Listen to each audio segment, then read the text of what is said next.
श्री त्रिपुरसुंदरी स्तोत्रम् श्वेतपद्मासनारूढां शुद्धस्फटिकसन्निभां वन्दे वाग्देवतां ध्यात्वा देवीं त्रिपुरसुन्दरीं शैलाधिराजतनयां शङ्करप्रियवल्लभां तरुणेन्दुनिभां वन्दे देवीं त्रिपुरसुन्दरीं सर्वभूतमनोरम्यां सर्वभूतेषु संस्थितां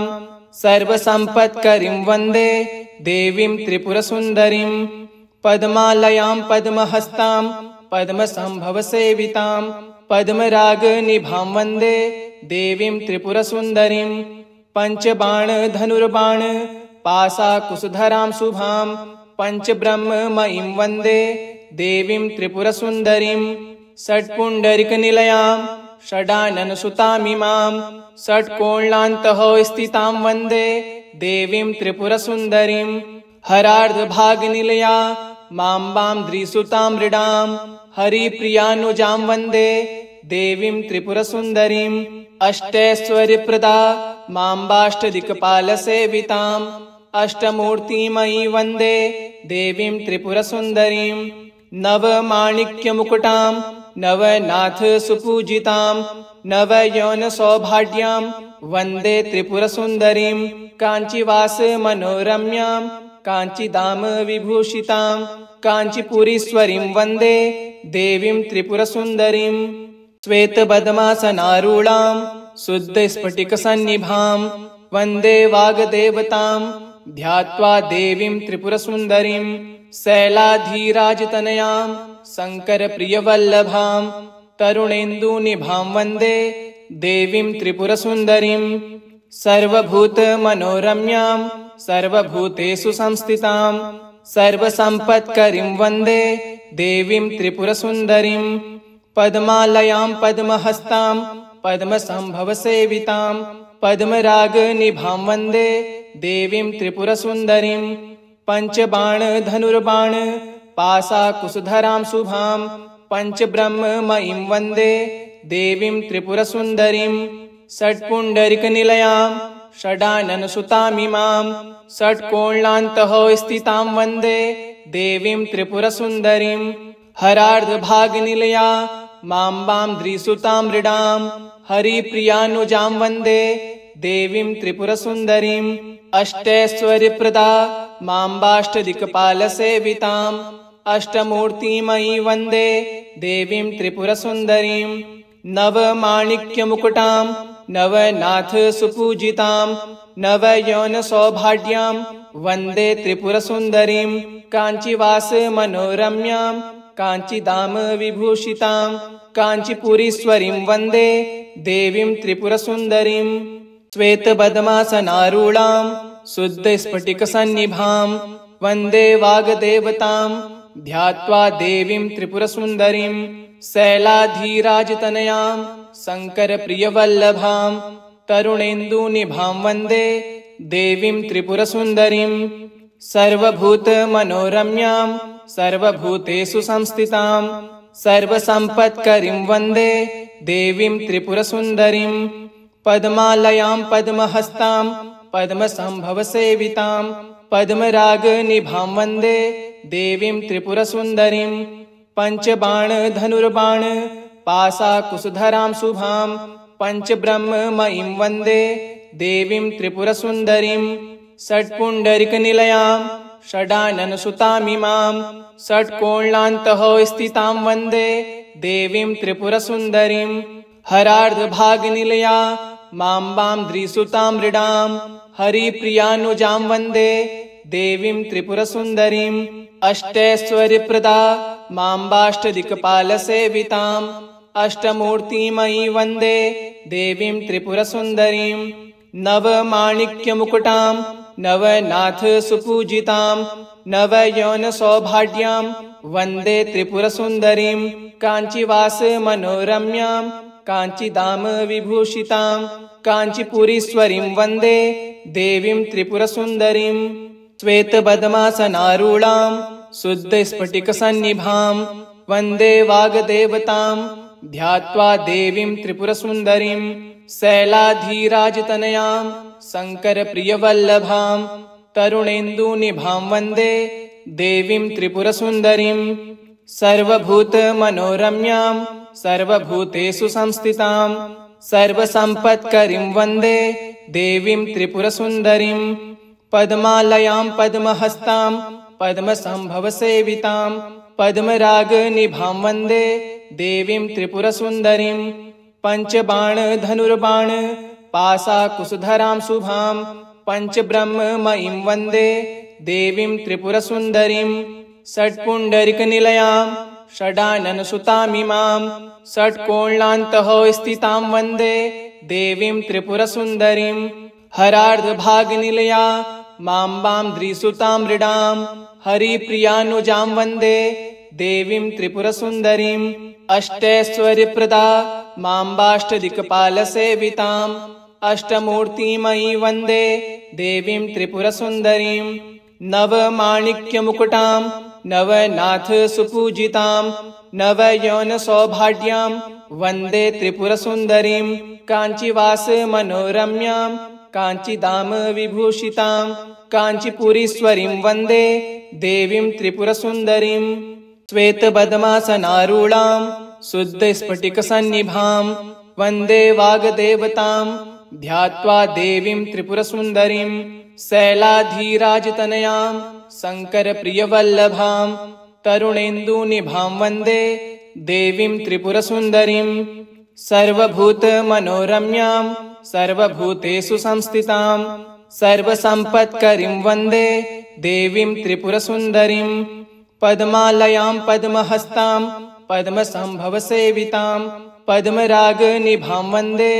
देवीं त्रिपुरसुन्दरीं पञ्चबाणधनुर्बाण पाशाकुशधरां शुभां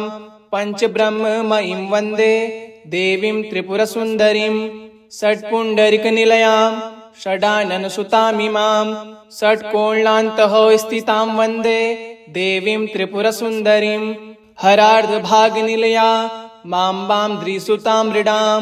हरिप्रियानुजां वन्दे देवीं त्रिपुरसुन्दरीं अष्टैश्वर्यप्रदा माम्बाष्टदिक्पालसेवितां अष्टमूर्तिमयी वन्दे देवीं त्रिपुरसुन्दरीं नवमाणिक्यमुकुटां नवनाथसुपूजितां नवयौनसौभाग्यां वन्दे त्रिपुरसुन्दरीं काञ्चीवासमनोरम्यां काञ्चीधाम विभूषितां काञ्चीपुरीश्वरीं वन्दे देवीं त्रिपुरसुन्दरीं श्वेतपद्मासनारूढां शुद्धस्फटिकसन्निभां वन्दे वाग्देवतां ध्यात्वा देवीं त्रिपुरसुन्दरीं शैलाधिराजतनयां शङ्करप्रियवल्लभां तरुणेन्दुनिभां वन्दे देवीं त्रिपुरसुन्दरीं सर्वभूतमनोरम्यां सर्वभूतेषु संस्थितां सर्वसम्पत्करीं वन्दे देवीं त्रिपुरसुन्दरीं पद्मालयां पद्महस्तां पद्मसम्भवसेवितां पद्मरागनिभां वन्दे देवीं त्रिपुरसुन्दरीं पञ्चबाणधनुर्बाण पाशाकुशधरां शुभां पञ्चब्रह्ममयीं वन्दे देवीं त्रिपुरसुन्दरीं षट्पुण्डरीकनिलयां षडाननसुतामिमां षट्कोणान्तः स्थितां वन्दे देवीं त्रिपुरसुन्दरीं हरार्धभागनिलया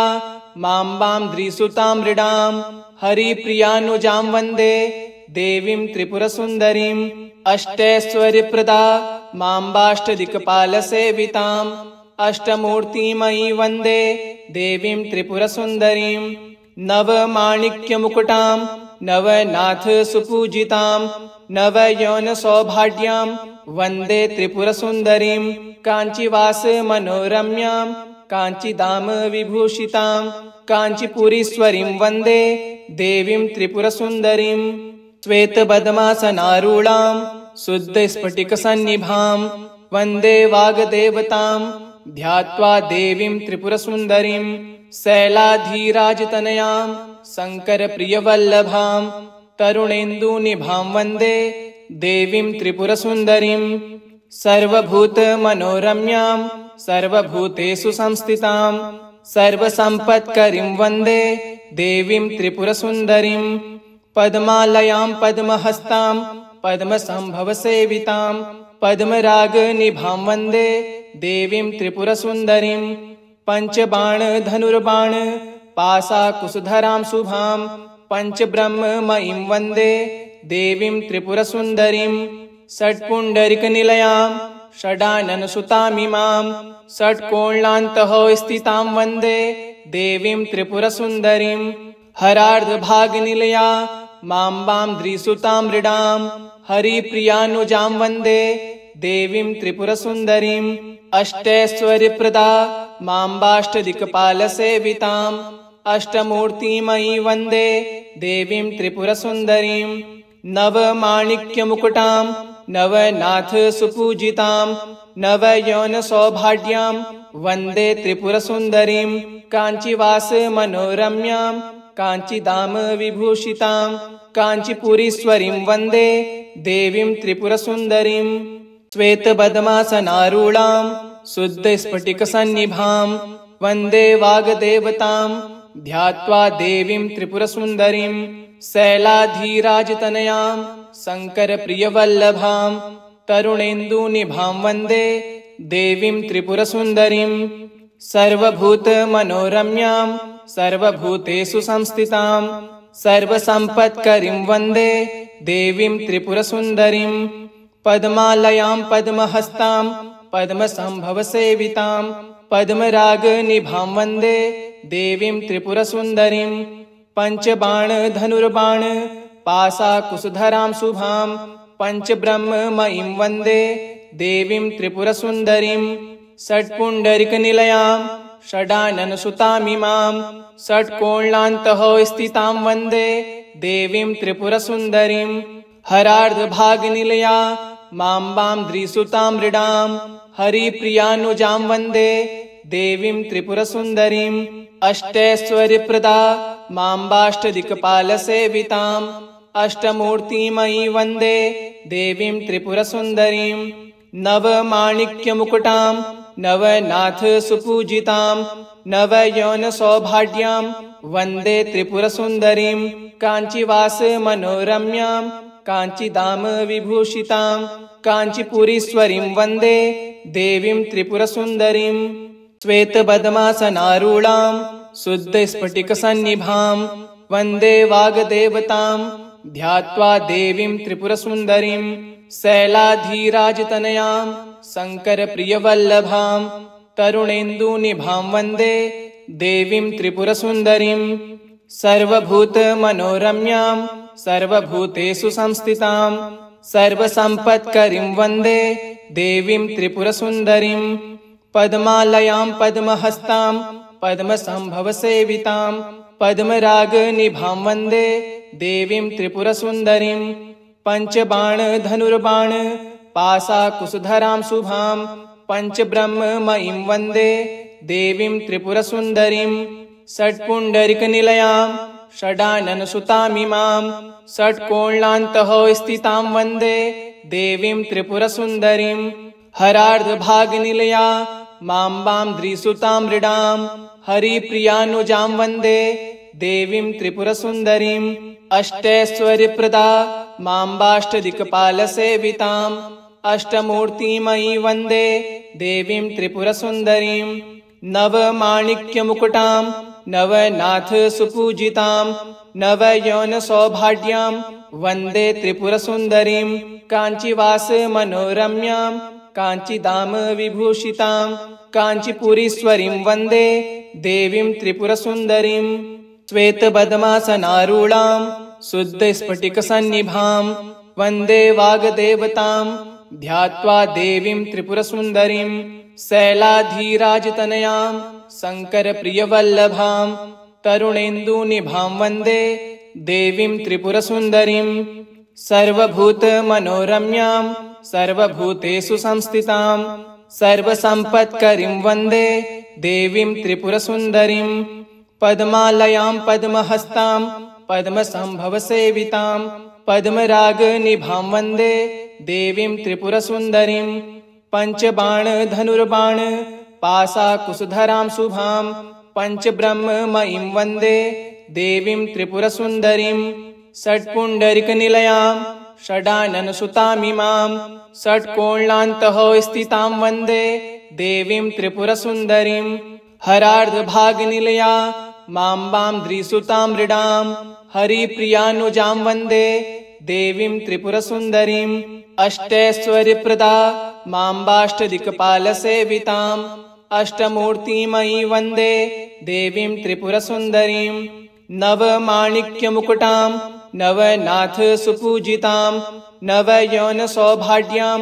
वन्दे त्रिपुरसुन्दरीं काञ्चीवासमनोरम्यां काञ्चीधाम विभूषितां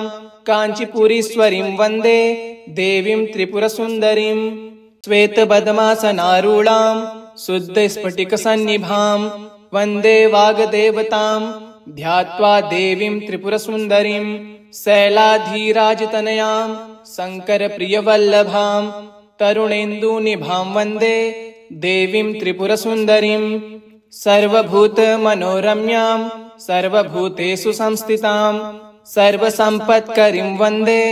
देवीं त्रिपुरसुन्दरीं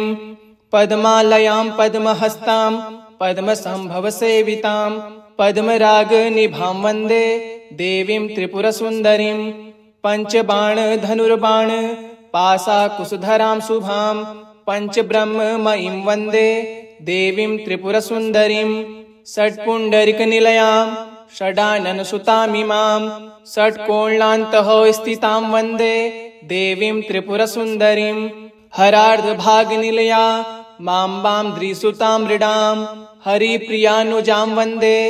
देवीं त्रिपुरसुन्दरीम् अष्टैश्वर्यप्रदा माम्बाष्टदिक्पालसेवितां अष्टमूर्तिमयी वन्दे देवीं त्रिपुरसुन्दरीं नवमाणिक्यमुकुटां नवनाथ सुपूजितां नवयौनसौभाढ्यां वन्दे त्रिपुरसुन्दरीं काञ्चीवासमनोरम्यां काञ्चीधाम विभूषितां काञ्चीपुरीश्वरीं वन्दे देवीं त्रिपुरसुन्दरीम्